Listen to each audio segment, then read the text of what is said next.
English audio is provided by a text-to-speech software. こんにちは、ともです。英語は苦手なので、音声読み上げソフトを頼っています。それではどうぞごゆっくり。Spoiler alert! Have you watched up to the Swordsmith Village arc of Demon Slayer? This video is the personal opinion of a Japanese person. I have not read the original manga. I've only watched up to the Hashira training arc of the anime. I feel that the kanji in the names of the characters in Demon Slayer convey their role in the story and their personalities. I think that while the reason Nezuko did not become a demon was of course her strong will, the power of the prayer contained in her name also played a large role. I would like to share that thought with you all. Let me know in the comments what character names and anime you want to know about. Well then, let's get started. This video will proceed in this order of topics. First, I will share my personal first impression as a Japanese person, that is, as the video creator. Next, I will explain each kanji character in her name and give my opinion on why she didn't turn into a demon and what power her name has. Finally, as additional information, I will introduce the name of the voice actress who plays Nezuko. Let's look at the name, Nezuko, in kanji. Don't you think it's a difficult kanji with many strokes?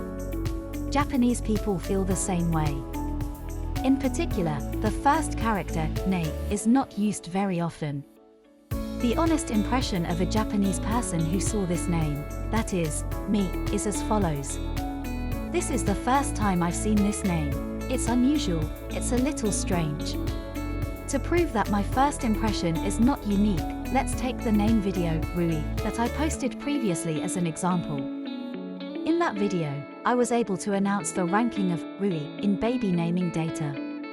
However, this time I was unable to do a similar project with the name Nezuko. In other words, it's a very rare name. Now, before I go into the explanation of each kanji, I would like to inform you that I will omit the explanation of the circled characters this time. It is a single character that is often seen in girls' names. I will not go into details here. Let's take a deeper look at the kanji in the name. First of all, the kanji you are looking at now is in a form that is easy to convert due to the character code of the PC. In the original manga, the shape of this part of the kanji is different. Both are the same character. Kanji have been used for a long time since ancient times, so their shapes have changed over time, and the same character often has a different shape. It's confusing, but don't worry about it, just think, that's how it is. Now, this first character with many strokes, I thought it looked familiar. It's not a very common character, but for Japanese people who like Japanese classics, history, and shrines and temples, there is a word that this character immediately brings to mind. That is the name of a Shinto priest, Negi. If you have been to a Japanese shrine, you probably know this, but there are people like this who work at shrines. Among the people who work there, those who are in a position to offer prayers to the gods are called Negi. Now, let's delve deeper into this kanji. As explained earlier, kanji have been used since ancient times, so their shapes have changed and the same character can have different shapes. I also mentioned that the left side of this kanji is different in the original manga version. Nowadays, when Japanese people use this kanji in their daily lives, it has been further simplified. It looks like this. It no longer retains its original shape. As you can see, there are many kanji that no longer retain their original shape. The kanji used daily in mainland China are even more simplified than the kanji used in Japan. Conversely, the kanji used in Taiwan and Hong Kong have many strokes. Now, I explained that the left side is different from the original manga, but why did the original manga use old characters with many strokes instead of these simple modern kanji? One reason is that manga strives for realism. Kanji from the Taisho era had more strokes than modern kanji. Another reason is thought to be related to religious prayer. Looking at Japanese customs from a folkloristic perspective, we can see that Japanese people have unconscious beliefs. One is a belief in the power of words. We Japanese unconsciously believe that words have power. So when Japanese people choose kanji with many strokes, there may be some wish or intention behind it.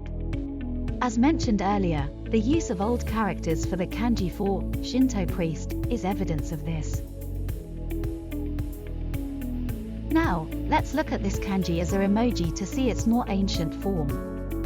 On the left is a emoji for a platform on which offerings are made to the gods. On the right is a emoji for a beautiful flower. Because kanji are emojis, it's not important how to read or pronounce them, it's important to know what information is contained in them. These parts are emoji that represent words related to gods and prayers. Even if you don't know how to read the kanji, you can still infer the information as the emoji.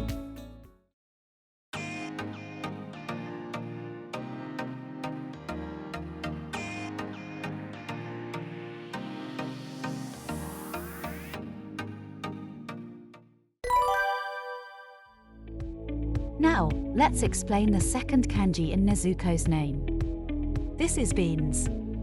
In Japanese, beans are called mame, and this kanji is pronounced mame. And when Japanese people hear mame, there is something they immediately notice. Beans ward off demons. Let me introduce a traditional Japanese event related to beans. Every year around February 3rd, there is an event where beans are scattered at shrines, temples, and homes to drive away demons. This event is called Setsubun. Let me show you some images. The photo on the left shows demons rampaging at a shrine. The photo on the right shows celebrities scattering beans as part of an event at shrines and temples. There will be a Setsubun event at the shrines and temples. Check out the video link in the description. When we throw beans on Setsubun, we all chant the following. This means demons out, good fortune in. Let me tell you how to say it in Japanese. I'll say it twice. 鬼は外、福は内。鬼は外、福は内。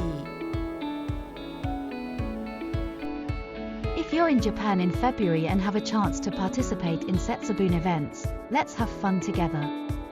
After throwing the beans, we eat beans equal to our age and other auspicious foods, but we'll talk about this in more detail another time. Now that we have sorted out all the information so far, we have a better understanding of the two kanji characters used in the name Nezuko.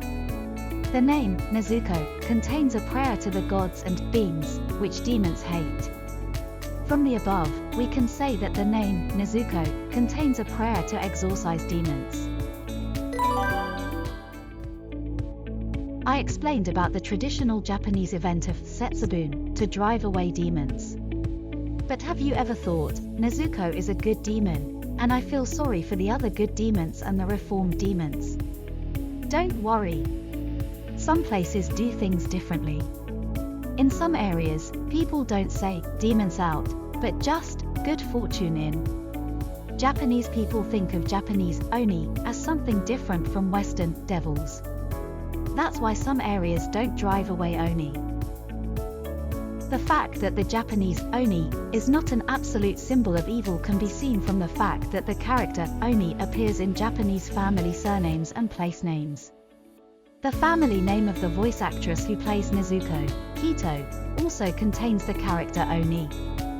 There are also place names with oni in them in tourist spots that are visited by many foreigners, and the hot spring resort Kinugawa Onsen near Nikko in northern Kanto also contains the character oni. For Japanese people, oni is perceived as a different existence from the Western devil. I would be very happy if overseas anime fans could learn what oni means to Japanese people by watching Demon Slayer.